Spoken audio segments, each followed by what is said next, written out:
नमस्कार दर्शकों, हम आपके लिए बहुत ही मजेदार माता अनुसुया की कहानी लेकर आए हैं। कहानी सुनाने से पहले हमारे चैनल पर नए हो तो चैनल को सब्सक्राइब करें। कमेंट में जय श्री राम जरूर लिखें। भारतवर्ष की सती साध्वी नारियों में अनुसुया जी का स्थान बहुत ऊंचा है। इनका जन्म अत्यंत उच्च कुल में हुआ था। इन्होंने ब्रह्मा जी के मानस पुत्र परम तपस्वी महर्षि अत्रि के हृदय को जीत लिया था। भगवान को अपने भक्तों का यश बढ़ाना होता है तो वह नाना प्रकार की लीलाएं करते हैं। श्री लक्ष्मी जी, श्री सती जी और श्री सरस्वती जी को अपने पतिव्रत्य का बड़ा अभिमान था।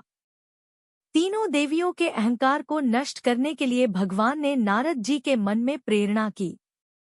फलत वह श्री लक्ष्मी जी के पास पहुँचे। नारद जी को देखकर लक्ष्मी जी का मुखमंडल खिल उठा और वह बोली, आइए नारद जी, आप तो बहुत दिनों बाद आए।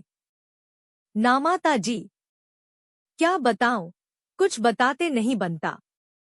इस बार मैं घूमता हुआ चित्रकूट की ओर चला गया। वहां मैं महर्षि अत्रि के आश्रम पर पहुंचा। माता जी, मैं तो महर्षि की पत्नी अनुसुईया जी का दर्शन करके कृतार्थ हो गया। तीनों लोकों में उनके समान पतिव्रता कोई अन्य नहीं है। लक्ष्मी जी को यह बात बहुत बुरी लगी। उन्होंने पूछा, क्या वह मुझसे भी बढ़कर पतिव्रता है? नारद जी ने कहा, माता जी, तीनों लोकों में कोई भी स्त्री सती अनुसुईया की तुलना में किसी भी गिनती में नहीं है। इसी प्रकार देवर्षि नारद ने सती और सरस्वती के पास जाकर उनके मन में भी सती अनुसुईया के प्रति ईर्ष्या की अग्नि जला दी। अंत में तीनों देवियों ने त्रिदेवों से हट करके उन्हें सती अनुसुईया के सतीत्व की परीक्षा लेने के लिए बाध्य कर दिया। ब्रह्मा, विष्णु और महेश महर्षि अत्रि के आश्रम पर पहुँचे। तीनों देव मुनि वेश में थे। उस समय महर्षि अत्रि अपने आश्रम पर नहीं थे।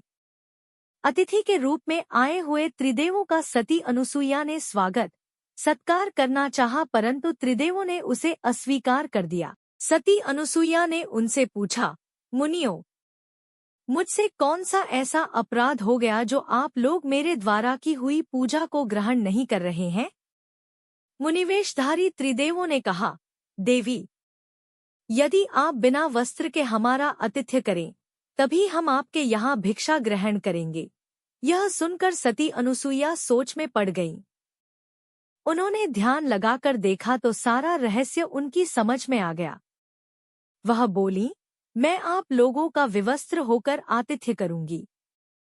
यदि मैं पतिव्रता हूँ और मैंने कभी भी काम भाव से किसी परपुरुष का चिंतन नहीं किया हो तो आप तीनों छह माह के बच्चे बन जाएं। पतिव्रता सती अनुसुईया का इतना कहना था कि त्रिदेव छह माह के बच्चे बन गए।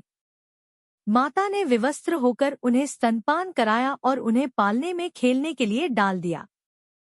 इस प्रकार त्रिदेव माता अनुसुईया के वात्सल्य प्रेम के बंदी बन गए।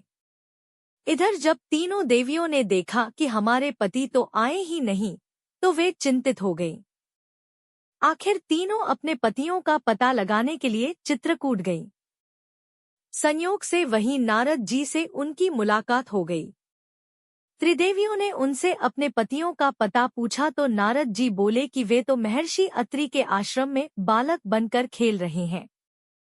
त्रिदेवियों ने अनुसुईया जी से आश्रम में प्रवेश करने की आज्ञा मांगी। अनुसुईया जी ने उनसे उनका परिचय पूछा। त्रिदेवियों ने कहा, माता जी, हम तो आपकी बहुएं हैं। आप हमें क्षमा कर दें और हमारे पतियों को लौटा दें। अनुसुईया जी का हृदय द्रवित हो गया। उन्होंने बालक रूपी त्रिदेवों पर जल छिड़ककर उन्हें उनका पूर्व रूप प्रदान किया और अंततः उन त्रिदेवों की पूजा स्तुति की।